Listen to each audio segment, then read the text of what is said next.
Welcome to Analog Comics and welcome to my comics room.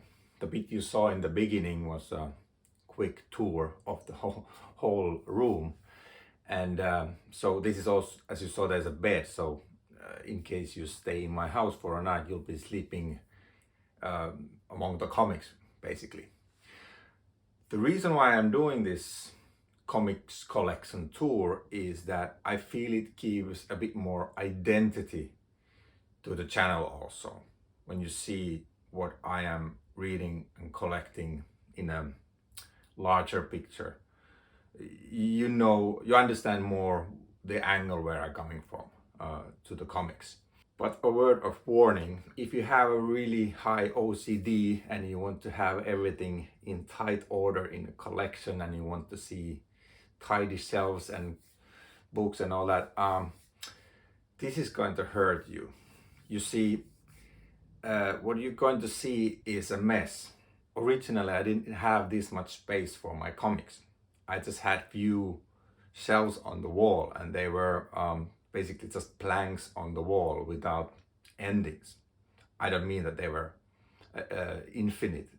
They had an ending. There was just no support on the ends of those shelves.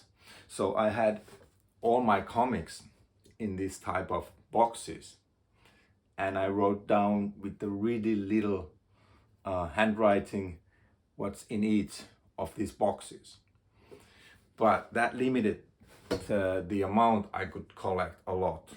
So when those shelves were full, I moved to the digital comics. I started buying comics digitally.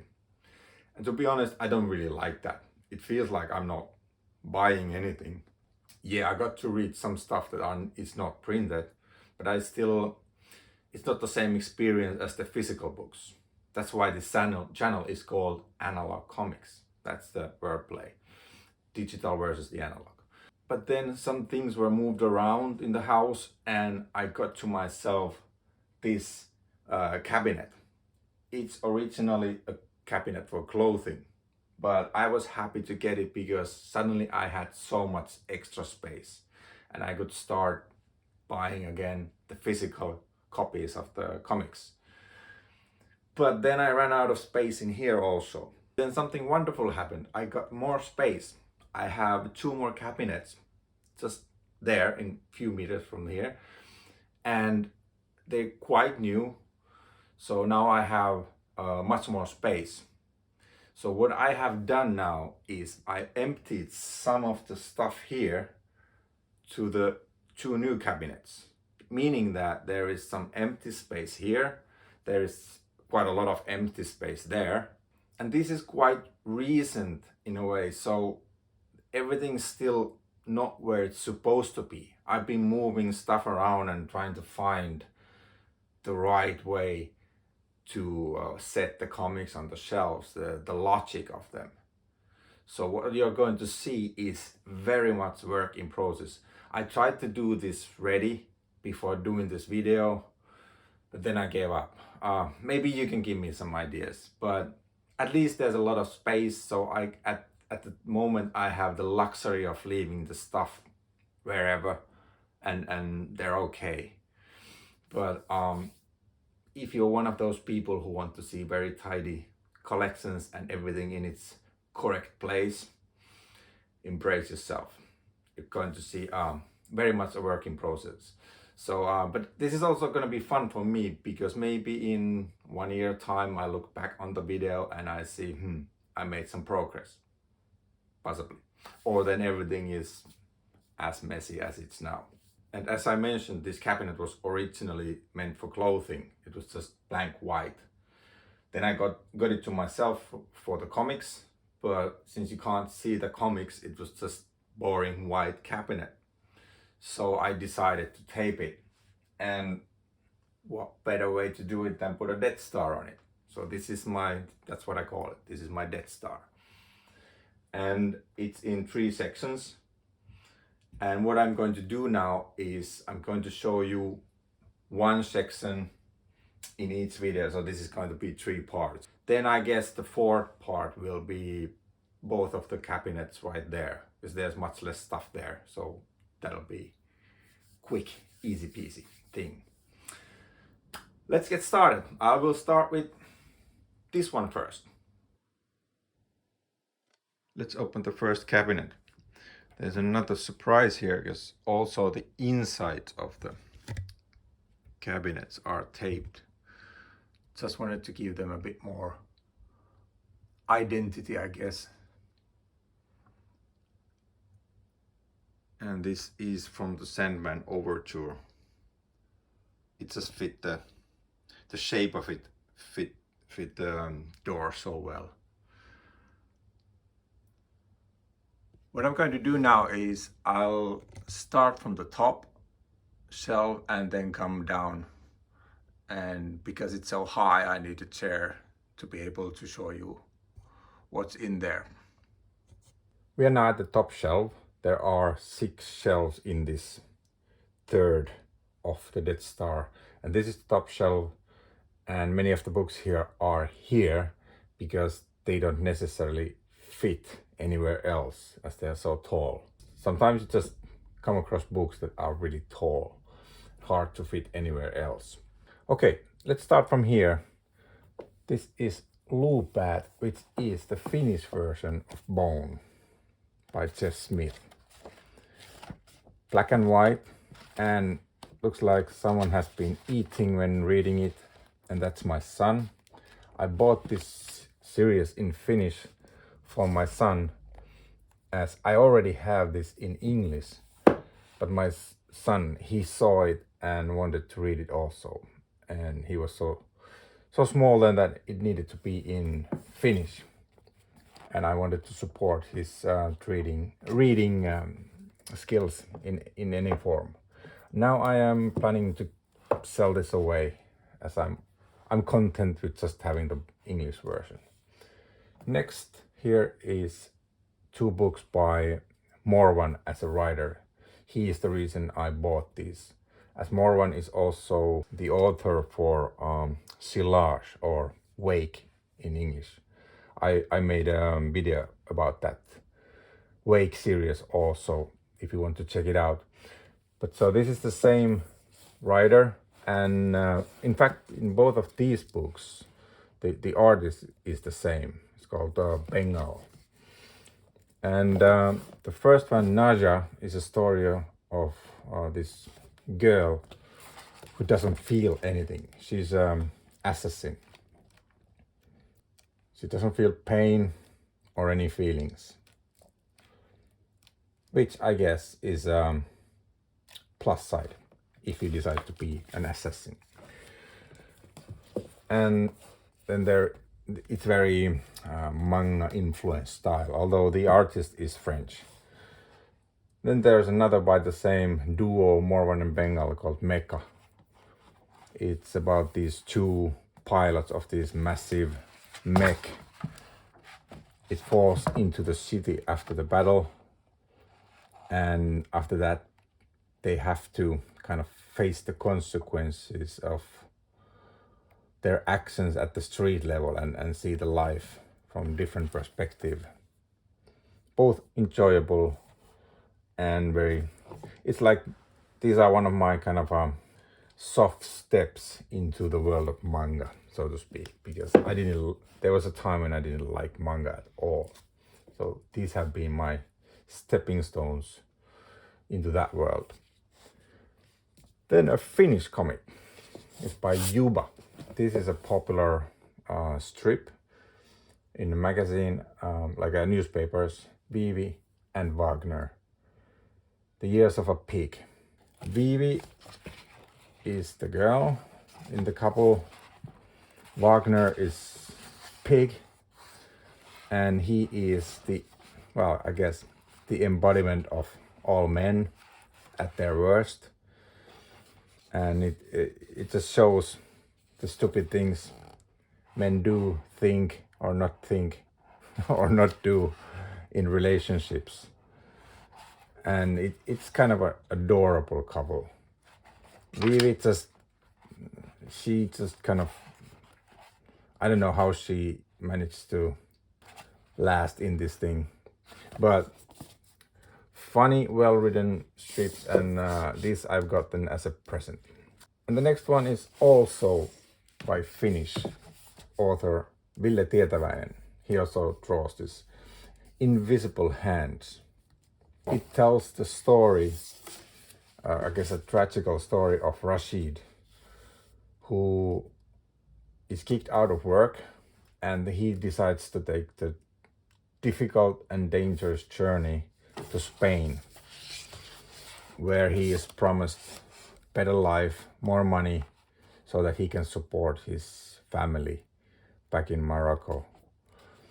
But life and the world he finds is far from the nice pictures he's been sold. It's an eye-opener, very brutal story, and puts a lot of things into perspective. You know, sometimes you think that, you know, there's a new series at your streaming service and you complain because you have to wait for another week to see the next series. Why can't they release the season in one go? These kind of stories put things in perspective, showing that you don't really have a problems at all. The next one is actually not even a comic. It's a picture book from Chris Foss. The forewords are by Moebius and Jodorowsky. But I didn't buy this because of them. I bought this because I've been haunted by Chris Foss art since I was a child.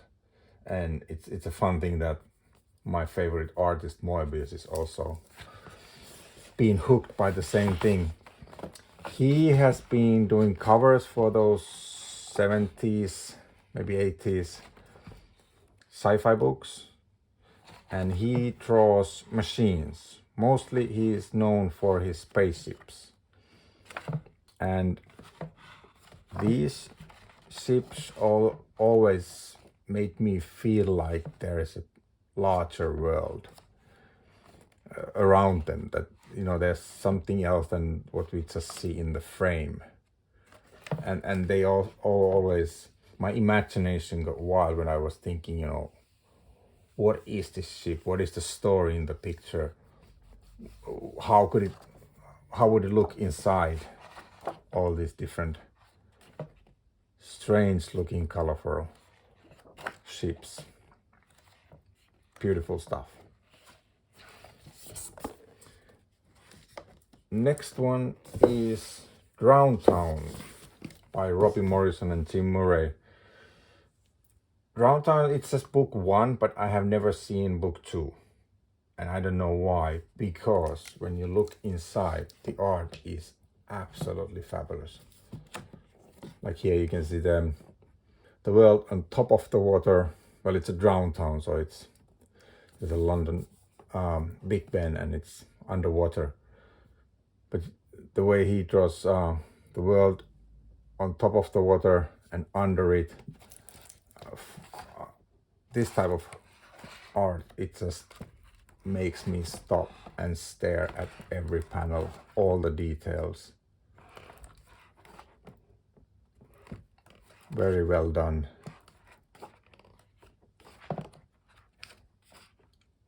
But I have not seen book 2 yet, although I haven't looked.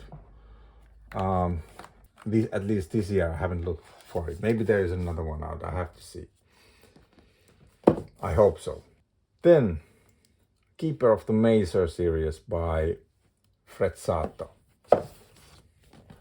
I found this series from heavy metal, and these are heavy metal albums, not the music but the magazine. So I found this series because I used to buy the heavy metal magazines every time they appeared in our local stores, and I thought that this art is amazing. Had to see more. The story was interesting as it's about this group of people trying to find these towers, legendary towers. There's some kind of apocalyptic thing has happened and people don't really remember the past or know what's happened there. They just know that there are these towers and they're trying to find them. I have as hardcover albums, I have 1, 2, 3 is missing because that's the part I had in the heavy metal magazine, which I have in another place. Then there's 4, 5, and the 6 is missing, and then there's 7. But the 7 is actually kind of a prequel. But I have the 6 also, again in heavy metal magazine. I didn't buy those stories as albums because back then in the 90s I didn't want to spend more money on the same story again, basically. But this is really nice.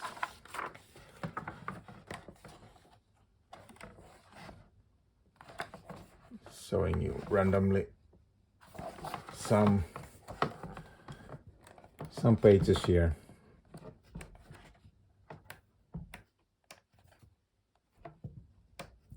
Great stuff. And I can compare it to a trade paperback. As you can see, it's a pretty massive book. Albums, when done right, they can be larger than life. Next is Worship Jolly Roger. I have 2 parts. They by Runeberg and Montullo. I have no idea how to pronounce the name Montullo, but I got this because Runeberg he draws also Orbital, one of my all-time favorite sci-fi comic book series, which I hope that will continue someday. So I just wanted to find other stuff from him, and I found this Worship Jolly Roger, a funny rounded edge books. And this style is completely different what he's doing in Orbital. Still enjoyable. It looks a bit to my eyes, like some TV cartoon series. But the thing is that I have only seen 2 of these albums, but I have seen part 3 and 4 advertised in digital platforms. But I am not in the digital, as I have stated. So I still wait for them to get printed. If not, I may one day have to give in and see the digital versions of them. Then there's Casanova by Matt Fraction and the brothers Fabio Moon and Gabriel Ba. I didn't like this in the first reading, didn't hate it either, just didn't get it. I felt like there's something that I'm missing from the story. Maybe I didn't understand it completely. But I left it here because I only read it once and I decided that, give it another chance someday. Read it again, maybe it's me, maybe it's not the comic. Might be me. Next, another heavy metal albums, and this is Anita Bomba. I've seen 4 parts, but I only own 2, and this is a series that I love to hate. I absolutely adore the graphics here. I could watch this all day, all night. This type of style. But something in the story itself doesn't work. And it feels like the story, the writer and the artist are telling a bit different stories. Or it's as if you're watching a video where the sound and the picture is not in sync. And because I love the art so much, I would like to blame the writer, but I think the story has to have been there before the art, so I don't know. something, they are just not matching it very well. But I come back to this often because I love the art, and I've been planning to buy the third and the fourth album for years. I come back to this idea yearly, and I read online that they are as bad as these, but I still want them. I can't explain it otherwise. I just love to hate them. And then there is again a Finnish artist, Mauri Kunnas. He is a superstar in Finland, and even people outside Finland might know him. He has a popular children book series where he has these anthropomorphic characters living in the city. This is about Beatles, because he has been doing these short stories for different well-known rock stars. Beatles is his favorite band, and he decided to make the story. I got this as a present from my friend who used to work in this publishing company. Here's a signed picture. And let's take the comic out of the case. So you can see, oh, there's a backboard also. And the style is the same as he's using for his anthropomorphic figures. It's also the same style. I grew up reading his stuff. He used to draw these band short comical stories to Finnish music magazine. And I've been reading his work in that form since I was a teenager. I'm not a fan of Beatles, but I am a fan of stories of from great bands. Anyway, I just like the whole music scene. Last book on the shelf is here because it's so massive. Parker Martini edition. And it's a beautiful book. Great stories. Parker is a absolutely fantastic, remorseless character. This is one of those books that have a high rereading value. I like to come back to this often. Okay, that's the first shelf. Then we go one step down. Okay, this is the second shelf. And by the way, my neighbor just started to do something with the chainsaw outside, so you might be hearing that on the background too, but let's go through with this anyway. This is my Neil Gaiman shelf. It's all about Neil Gaiman stories and the worlds he created and the characters. Sandman here, which is one of my favorites. I mean, it's in my top 3 series always. I might change those top lists based on my mood, but this will always be in the top 3 list. I read the whole series once in every year. I'm missing the first part, Preludes and Nocturnes here, as I loaned it to my friend. And one thing missing also here from Gaiman is Neverwhere comic, which I loaned to another friend who just finished the Sandman, loved it so much that now wants to have anything from Gaiman. She's actually planning to take a tattoo of some Sandman themed tattoo. But so yeah, I read this in trade paperback form. I know there are very fancy editions out there, like those hardcover big editions. I don't really care for them. I mean, they are really fancy books and as items, but I like to read this in this form. And as you can see, like this Season of Mist, the pages are turning yellow. I've been reading, this is the original one. I think this is the first printing, and I've been reading this since. And I'm okay with that. I don't read Sandman for its art.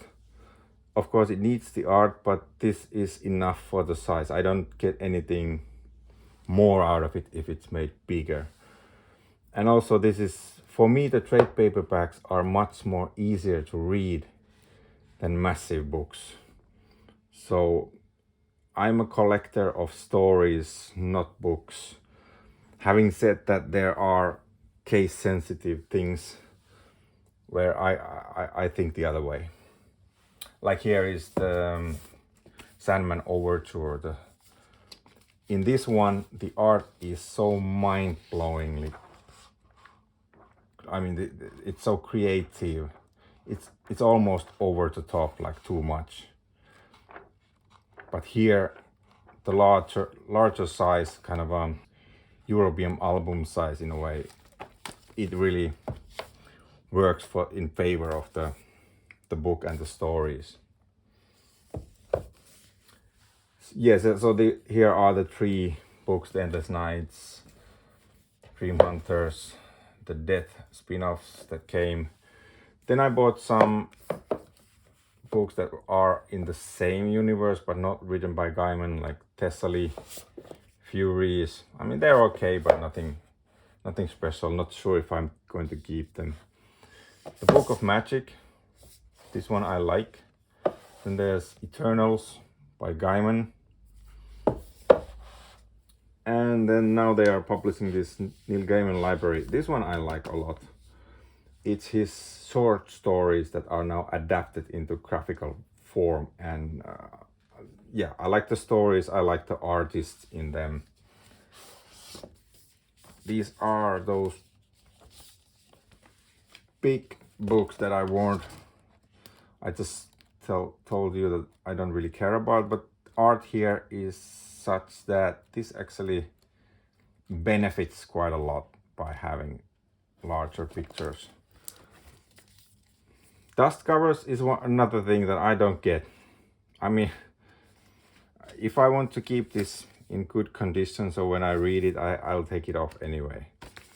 So this is one of those things where I kind of go the other way from certain collectors who have big omnibuses and, you know, yeah, they look nice on the shelf, but I'm just thinking of the economy of reading them, basically.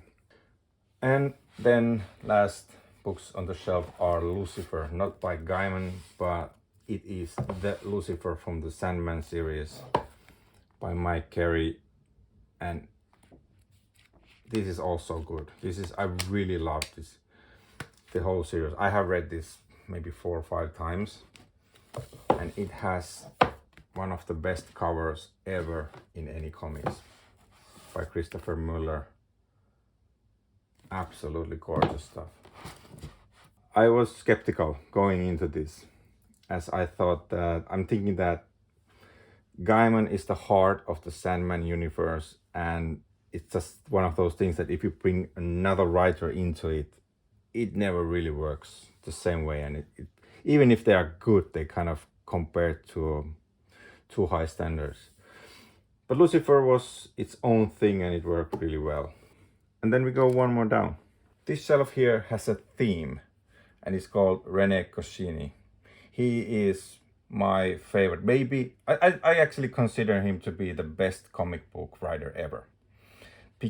And my reasoning for that is that he had such a long and consistent career. He kept being fun and funny throughout the whole thing.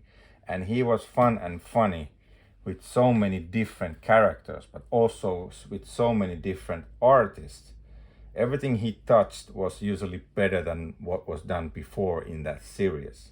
And once he stopped, those series rarely returned to their glory days, which was created by him. And first here we got Renè Goscinny and Albert Uderzo, the creators of Asterix. This is a series of albums that they did before Asterix. I think the first one came out in 1952. And they're all collected in this hardcover and translated in Finnish. The French name is something like Jehan Pistolet. Don't know if it's pronounced that way. But you can already see Uderzo's pencil work and how good he was already at this point. I'll show you a little bit inside. There was some extras at the beginning. I was a bit too hasty. Yeah, there's some extras, the history, and then there's actually Uderzo has drawn Goscinny character in here also. So the style is not as cartoonish as it's in Asterix. They don't have, these people don't have massive round noses, but still the running gags are there and they are laughing at everybody using the stereotypes. That was Goscinny's talent, so to speak. Colorful thing, lots of tropes that were used in another form later with Asterix. 4 albums, and then at the back there is one story that I don't think is a full album, rather it's some kind of a filler. Then another story or series by Renè Goscinny and Albert Uderzo that they started before Asterix, Oumpah-Pah. I don't know if this has been translated into English, I have no idea. 5 albums have been translated to Finnish, not sure if there are more, if there was more available in French. But here we are already very close to Asterix territory, the way movement is depicted and all these are very Asterix-like graphical solutions. And it's the same thing, the humor is very much the same. It's based on the same things. And if you like Asterix, you will like Oumpah-Pah. That's basically the thing. This is considered as their first hit. Then we got Asterix. Here I have in this box the Goscinny Uderzo run, all the classics. These are timeless stuff. I'll come back to these later in a separate video because it requires more, I think, focus. The whole thing is pretty massive.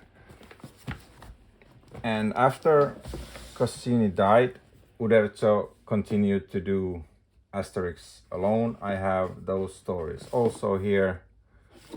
And as you can see, some of the stories I've been reading quite a long time. These are bent because of the moisture. I just then buy a new one. In Finland, these are available in grocery stores everywhere. Asterix is like more like a part of life than a comic book. Then when Uderzo stopped doing it, then the new pair, Ferry and Conrad, they continued doing the series. These are now published in hardback, like these hardcovers. But they are more interesting, these special ones. Uderzo released like a lot of these albums that are not really albums, they're more like stories with pictures. I don't really like these, they're not really strong things. I think many of the stories are even from Uderzo. This is more like a children's book, I guess. Then there are some special editions, like this classic story is reprinted, and then in the end they have lots of extras talking about many things and details of the book. And then there is these companion books also, anecdotes and such. And there's one album just having Uderzo's short works. They're okay. More interesting than the Uderzo only long stories. And this is really good. It was Albert Uderzo's 80th birthday, his anniversary, so many very well-known artists made short stories using Asterix characters. Usually these stories include the characters that these artists were known for. I love this type of albums and works where they celebrate their colleagues. Great stuff.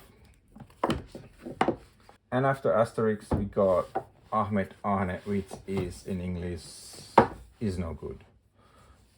Written by Goscinny and drawn by Tabari. Tabari has made also some of these stories alone or with some other writers, but the golden era of Iznogoud is again with Goscinny. The thing with this is that it's not about the plot. Everyone who reads them knows what's going to happen.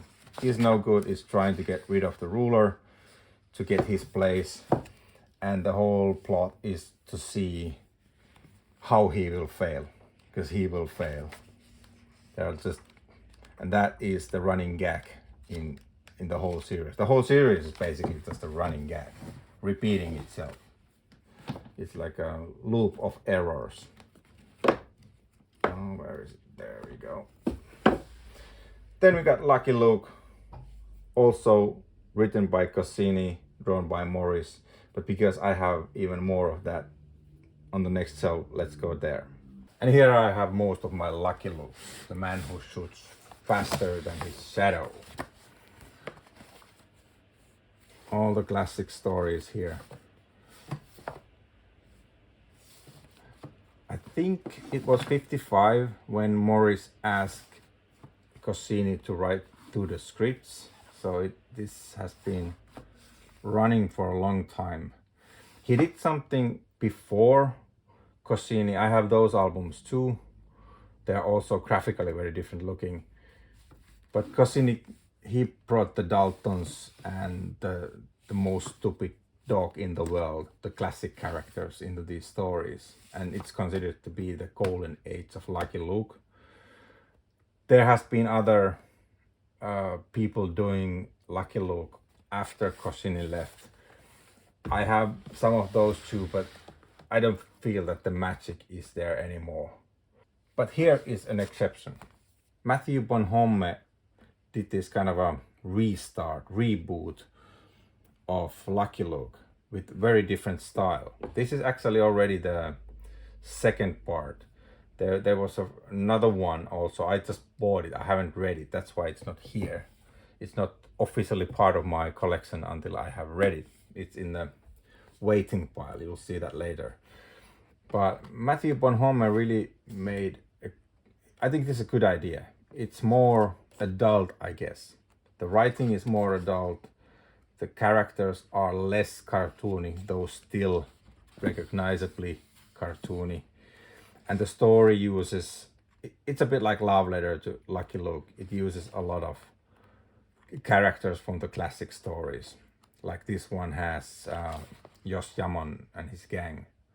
One of the members of the gang is based on Goscinny's Luke. And I think that when you're trying to reboot something as iconic as Lucky Luke, this might be the way to do it.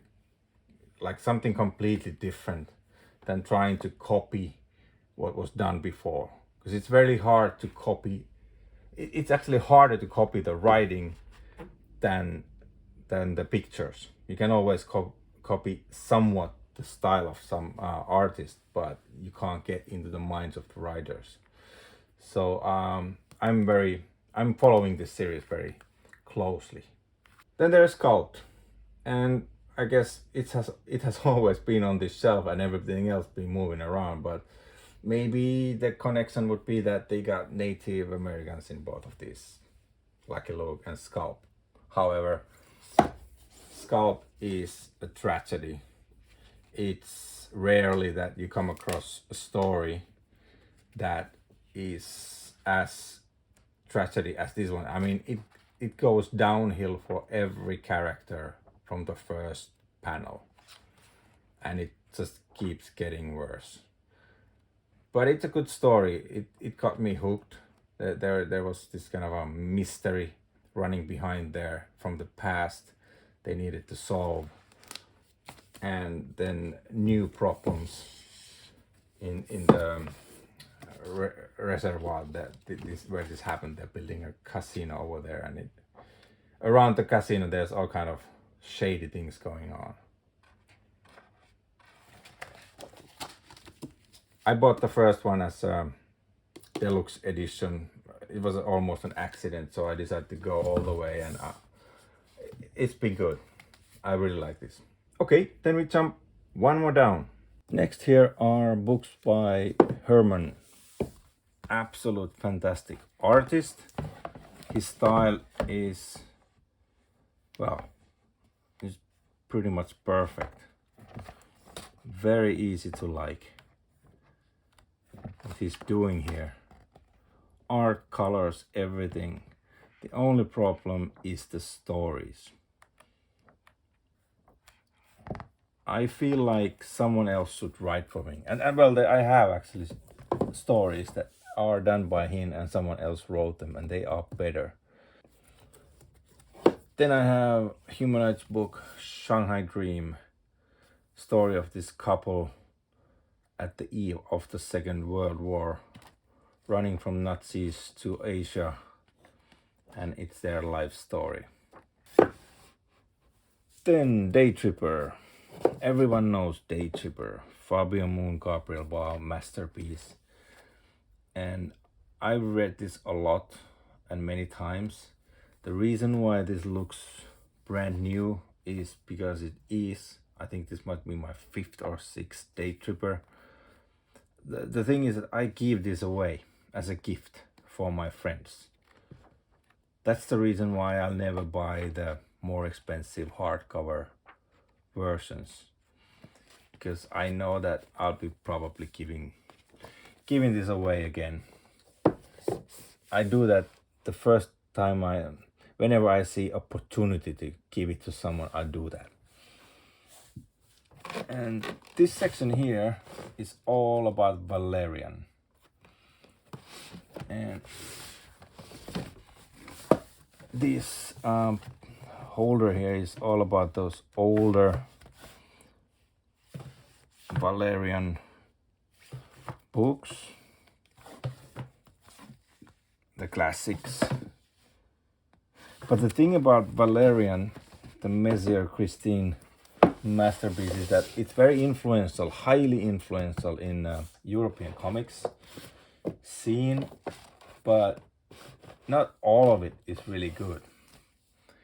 If you get into Valerian at the wrong point, it could even mean that you get into it from the start. You might not like it, or at the end, because there are some very weak points there, but then there is a very good stories also. It's not, the thing with the Valerian is that it's not only the influence that is important. There is also very good sci-fi stories there that are very much worth reading.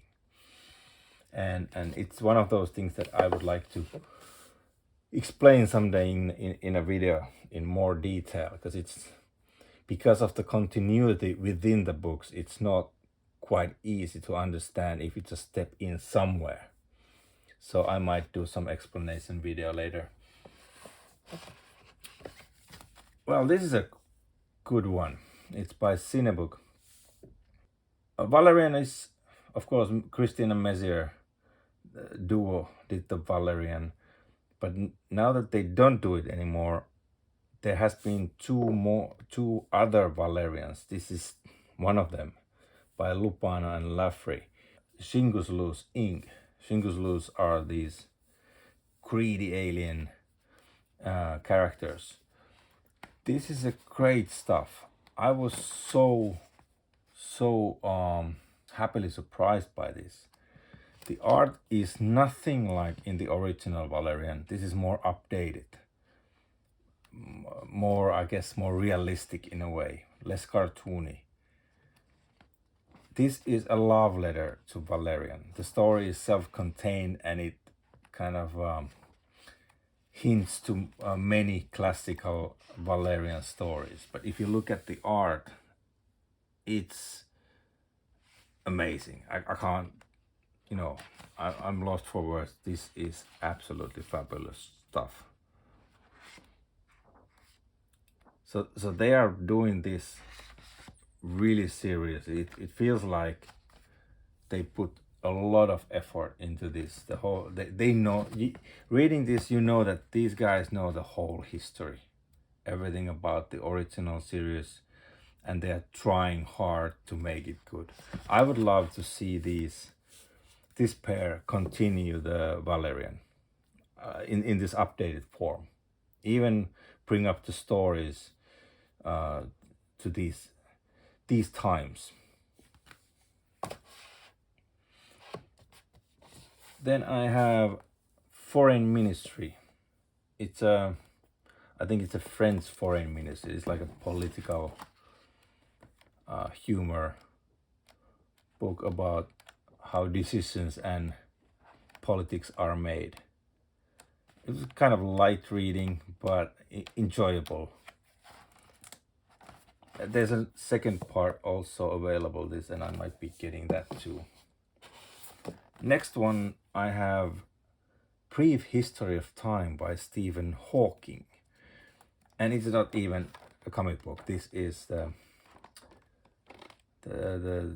science book, or the one explaining. This is just one of my private hobbies.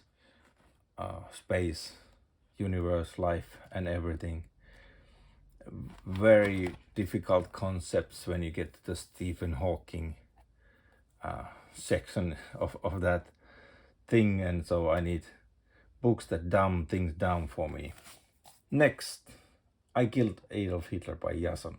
I think Jason is Norwegian, and it makes sense as this deadpan characters. There's almost nothing said. It's just in this wordless kind of, the discussions are silent. Stuff is said when there's nothing said. It's very Scandinavian. I think it's not. It's more like a place where we Finnish and Norwegian understand each other. This speaking without saying anything. They say that to understand Finnish language, you have to learn the 100 ways to be silent. And this reminds me of the Finnish film director. What was his name? Kaurismäki. Yes, Kaurismäki. If you watch his movies, you know, you can have a 1 hour and a half and very little dialogue. It goes a bit like this. Great stuff. I should get more from him. Jason. Then I have Lady Mechanica. This one I bought because I just fiddled through it and I loved the art. It was very interesting, steampunkish stuff. I like all the details, but I remember not really being very that passionate about the story. But I left it here so that I will come back to it later and see that maybe it was not the fault of book, maybe it was me. Just one of those cases. And the last one is Polar, which I first saw as a movie in Netflix, and they actually printed the Netflix logo. It's not even a sticker here, but I saw the movie in Netflix, and it was entertaining, but still a bit weird. And I took read a bit more about it and realized that it was a comic book, which explained to me why it was weird in a way it was. So I had to get the comic also, and I know there are more, at least one more this type of book in the series, and one day I'll be getting that too. Okay, let's move on. Here on the last shelf I got some things that I don't even remember about. Like there is this Hercules, Wrath of Heavens, and Robotech. I don't remember anything about this, to be honest. Have to get back to them later. But there they are, by Titan Comics. Next one is Conan. These ones I love, but these are by Kurt Busiek. And this is great stuff. This painted art fits so well to this whole sword wielding sorcery thing. And it's well written. The whole Conan myth comes alive here. I think there is a fourth part to the Kurt Busiek run, but they ran out of print, and I think they released some kind of omnibus or bigger volume. But I don't want to buy them again, these stories. So I'm not going to upgrade. I just wait until if they reprint the trade paperbacks. Next I got Unwritten. I have only 2 volumes, there are more. I got this because I told my friend that I like Lucifer by Mike Carey, and he said you have to read the Unwritten. So I got these 2. It's a story that mixes fantasy, magic, all kinds of different things, and it's actually a bit difficult to explain. It's one of those stories where the reality and the fantasy kind of mixes together, and you don't always know what's real. But that's interesting writing, and I'm probably going to continue that also. Then I got few books that are, I guess, politically very much not correct. Smoke and Wanted. Wanted, I was intrigued when it came out. I didn't know what I was buying. I just liked the cover. I liked the art inside. But it was a disturbing, brutal story. And back then I didn't know that you could do stories like this in comics. And I kind of, it drew me into it. But then there's Smoke, and for me this was better written. There is really almost vile and nasty humor in this. There's a cynical level also to it. So these have something in common. But if someone would ask, like, what is the best politically incorrect comic you should read, I would say read Smoke first. Then there is Alan Moore's Judgment Day. Nothing special there, I guess. Hellblazer. Hellblazer is one of those characters that I am really interested in. So I bought this first volume, the trade paperback. Vertigo, I like this. But there is so much of Hellblazer out there that I kind of got stuck thinking, like, should I continue with the volume 2 or some other part, or are there specific runs that are so much better than other Hellblazers? This is something that I need help with to continue. Swamp Thing by Alan Moore. This is something I don't need help with. This is just the first part of the Alan Moore run. Pretty self-explaining. It was interesting, good stuff, and I particularly like to read it because I knew that this was one of those books that Neil Gaiman told to be one of his what made him kind of let loose in the Sandman too. He understood that he can write anything he wants, which he did. Then a bit more Vertigo. Fables. I only have 3 volumes of Fables at the moment, and I don't know why. I love this series. Everything so far has been great.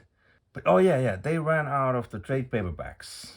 And that usually means that there is something else coming, and that's what happened. They brought out this omnibus set. I think the whole story was printed in these 4 or 5 big omnibus and then put into box.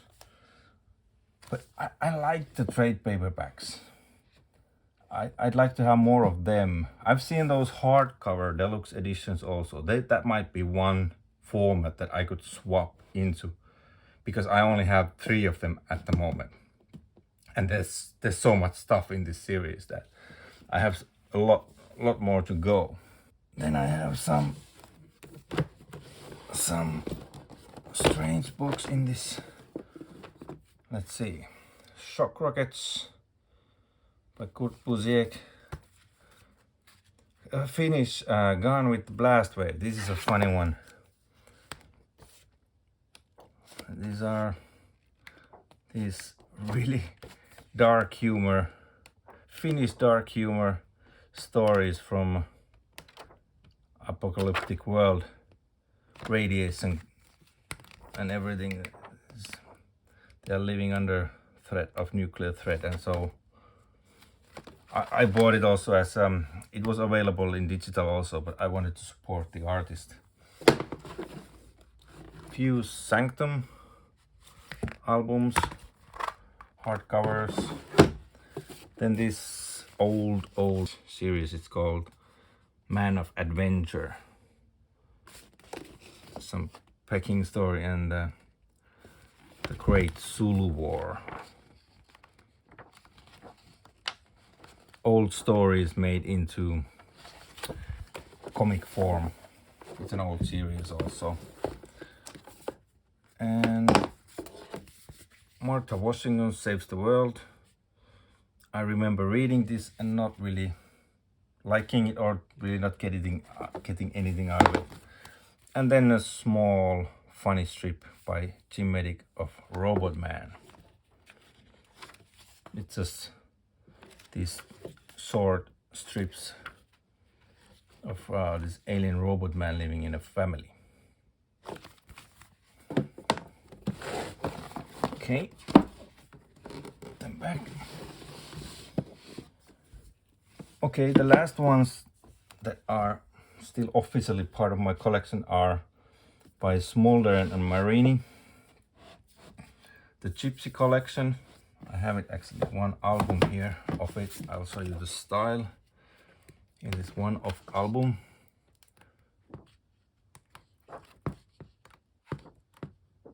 Really nice graphics. Which is why I bought the first album. After which I didn't see any albums out there and couldn't find the albums. But then I found out that there is an omnibus collecting the whole thing. And so I bought the omnibus, and now I have the whole series. And the same pair, they also made this negative exposure story. It's a bit manga influenced also, soft manga I guess, in style.